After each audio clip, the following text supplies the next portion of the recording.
నదిలోని నీరు తీయగా ఉంటుంది, సముద్రపు నీరు ఉప్పగా ఉంటుంది. ఇక ఏదైనా మురుగునీరు మాత్రం దుర్గంధంతో నిండిపోయి ఉంటుంది. ఎందుకు?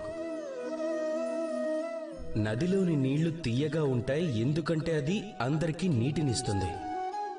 సముద్రం నీటిని తీసుకుంటుంది, అందువల్లే ఉప్పగా ఉంటుంది.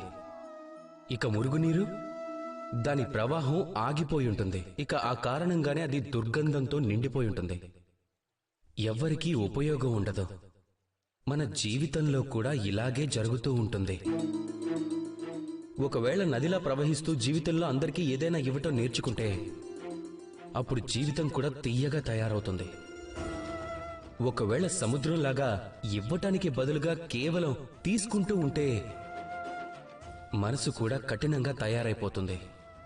ఒకవేళ మురుగునీరులాగా ఏ కదలిక లేకుండా ఉన్నా, ఉన్న చోటే ఉండిపోయినా సరే ఏ పనికి ఉపయోగపడకుండా అయిపోతారు. అందువల్లే ఎటువంటి విరామం లేకుండా పనిని చేస్తూనే ఉండండి. ఇక మీ దగ్గర ఏమున్నా సరే దానిని పంచి ఇవ్వటం నేర్చుకోండి. అప్పుడు మనసు ప్రశాంతంగా మారుతుంది. రాధా కృష్ణ.